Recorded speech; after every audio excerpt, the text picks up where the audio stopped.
राजा साहब, सबसे पहले तो ये बताइएगा कि खान साहब से मुलाकात का कोई मामला हल हुआ? जी अभी तक तो नहीं, कोई हमें इत्तला नहीं है कि उनसे मीटिंग कब होगी। हम 2 जनवरी से इंतज़ार कर रहे हैं कि हमें बताया जाए कि कब हमने अडयाला जेल जाना है उनसे मुलाकात के लिए। इस बड़े आसान से मामले को एक पहाड़ बना दिया गया है। आपने इस सिलसिले में हुकूमती शख्सियात से रब्ता किया, उनकी कमेटी से रब्ता हुआ आपका? जी स्पीकर साहब से रब्ता हुआ है, हमारे मेंबरान का स्पीकर कौमी असम्बली से, लेकिन कोई जवाब नहीं आया। ठीक। अच्छा सर, अब ये सूरत हाल है तो इन मुज़ाकरात से क्या आपको कोई उम्मीद है या कौम को कोई उम्मीद रखनी चाहिए इन मुज़ाकरात से? देखिए इस वक्त तो जाहिर है कि इन मुज़ाकरात के हवाले से जो हमारा एतमाद था वो एक निचली सतह पे आ गया है, लेकिन कुछ कह नहीं सकते कल क्या होगा। अगर तो हुकूमत वाकई मुखलिस हैं कि इस मुल्क में इस्तेहकाम हो, जो एक सियासी अफरा तफरी की फ़िज़ा है, जो मार धाड़ है, इस सब को ख़त्म करके हम आगे बढ़ें, अवाम की जो राय है उसका एहतराम हो, कानून और आइन का एहतराम हो, तो और कोई रास्ता है नहीं सिवाय इसके कि हम सियासी हकीकत का इदराक करें, उसको मानें, इकट्ठे बैठें और जो ज़ख्म लग गए हैं, लगाए गए हैं, उनको भरें। लेकिन इसके लिए बहुत दूरंदेश फरासत की ज़रूरत है। मुझे नहीं पता कि यह फरासत हुकूमत को हासिल है या नहीं है। अच्छा सर, कल आपकी खान साहब से तफसीली मुलाकात भी हुई, वो कितने होपफुल हैं इस सारे प्रोसेस से? क्योंकि हमने देखा कि खान साहब ने फिर एक ट्वीट भी किया, उसमें काफ़ी सख्त बातें भी हमने देखी, तो लगता ऐसे है कि वो भी कुछ अरसे के लिए मामलात को दरगुजर करने के लिए तैयार नहीं है। एक तरफ से रेजिस्टेंस भी जारी है, मुज़ाकरात भी हो रहा है, तो एक ऐसा मिक्स है जिसकी वजह से लगता नहीं है कि चीज़ें आगे बढ़ सकेंगी। देखिए खान साहब और हमारी जमात बिल्कुल इस हवाले से वाज़े है कि जो 26 नवंबर को खून बहा उसको हम फरामोश नहीं करेंगे। तहकीकात का हम तकाज़ा करते रहेंगे, इंसाफ का हम तकाज़ा करते रहेंगे, लेकिन इसका कोई असर मुज़ाकरात पर नहीं पड़ना चाहिए। देखिए मुज़ाकरात भी तो कानून और आइन और शराफत की बहाली के लिए ही है ना।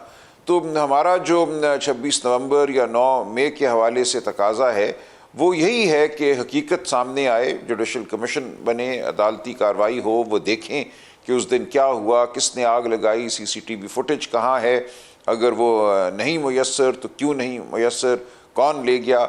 इसी तरह 26 नवंबर को कहाँ से गोली चली, किसका हुक्म था। तो ये तमाम बातें ऐसी हैं जो ज़रूरी हैं आगे बढ़ने के लिए, और इनका अयादा करना कोई सख्त बात करना नहीं है, ये सिर्फ हकीकत की जानिब तवज्जो मबजूल कराना है।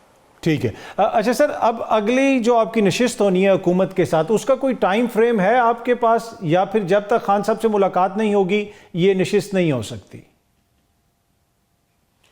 जी बिल्कुल ऐसा ही है, जब तक खान साहब से मुलाकात नहीं होगी ये नशिस्त नहीं हो सकती। ठीक। तो अच्छा, हुकूमत ये कह रही है कि सर कि आपकी कोई डिमांड्स में भी तब्दीली आई है और बुनियादी तौर पे जो डेडलॉक है वो आपकी तरफ से, क्योंकि आप रिटर्न उनको कुछ नहीं दे रहे। तो इसमें क्या कबात है अगर आप कुछ लिख के उनको नहीं ऐसा कुछ भी जो भी आपके मुतालबात, ये बहाना है बिल्कुल। देखिए लिख के क्या देना है, 2 जुमले लिखने हैं कि अदालती कमीशन बनाया जाए 26 नवंबर और 9 मई के हवाले से, जो तमाम मामलात की तहकीकात करे कि उस दिन क्या हुआ, असीरान जो हैं उनको छोड़ा जाए ज़मानत पर। इसके अलावा क्या है हमारी डिमांड? हम लिख भी देंगे, मुझे नहीं समझ आता कि ये लिख देने से कौन सा दरवाज़ा खुल जाएगा, कौन सी कुंजी है इस लिखाई में जो उनको वैसे नहीं पता। तो ये मेरी नज़र में एक बिल्कुल बहाना है। हमने उनको बड़ी वजाहत से पिछली नशिस्त में कहा था कि हम लिख के दे देंगे, हमें कोई इस हवाले से तामुल नहीं है, हमारी सिर्फ मुलाकात करा दीजिए। और यही तय हुआ था कि हमारी मुलाकात होगी इमरान खान साहब से, और उसके बाद उनकी हिदायत के मुताबिक तहरीर जो है वो मुरतब की जाएगी। अच्छा सर, एक और चीज़ जो सामने आ रही है कि अनमॉनिटर्ड मुलाकात करवाई जाए, यानी किसी किस्म का वहाँ पे कोई सुन ना रहा हो, आपको कोई कैमरा ना हो, क्या ये भी एक स्टिकिंग पॉइंट है? और वो फिर मुलाकात किस जगह पे होगी, वो कौन सा माहौल होगा? बिल्कुल यही तो बात है। देखिए पहले एक मुलाकात हुई एक छोटे से कमरे में जहाँ एहलकार भी मौजूद थे, हमें नज़र आ रहा था कि आले भी नस्ब हैं, तो हमने ये कहा कि इस मुलाकात का तो कोई मकसद नहीं है, हम खुल के अगर बात नहीं कर सकते तो मुलाकात बराए मुलाकात की कोई ज़रूरत नहीं है।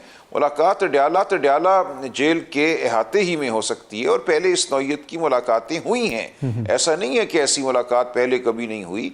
वहाँ सहन भी है, वहाँ मैदान है, लॉन है, कहीं पे भी मुलाकात हो सकती है जहाँ हम एक आध घंटा खान साहब के साथ बैठकर या खड़े होकर गुफ्तगू कर सकें।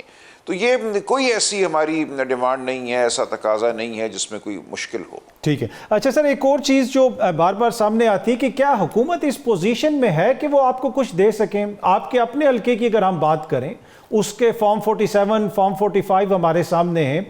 ये वो लोग हैं जिनको ये इक़्तिदार मिला, अगर मुज़ाकरात कामयाब होते हैं दैट मीन्स कि इन लोगों को घर जाना पड़ेगा। तो क्या हुकूमत को सूट भी करता है कि चीज़ें आगे चलें? देखें, इस जाविये से देखें तो नहीं करता। एक फ़रेब और झूठ पर कायम निज़ाम को तो कभी भी ये ख्वाहिश नहीं है कि सच सामने आए और अवाम की राय सामने आए और मामलात जो हैं वो आइन और कानून के मुताबिक चलें। वो तो पूरा निज़ाम ही आइन, कानून, सच्चाई की नफ़ी पर है। लेकिन देखें, अब ये मामला जो है किसी एक पार्टी की हुकूमत का नहीं है। हम ये चाहते हैं, हम ये समझते हैं कि वो लोग जो पाकिस्तान के लिए दर्द रखते हैं, जो समझते हैं कि झूठ और फ़रेब पर कायम निज़ाम जो है वो आगे नहीं बढ़ सकता, जब मुल्क में कानून नहीं तो यहाँ सरमायाकारी नहीं होगी, यहाँ नौकरियाँ पैदा नहीं होंगी। लाखों नौजवान जो हैं हर साल नौकरी की तलाश में निकलते हैं, 18 साल के, 20 साल के, 22 साल के, उनको नौकरियाँ नहीं मिलती।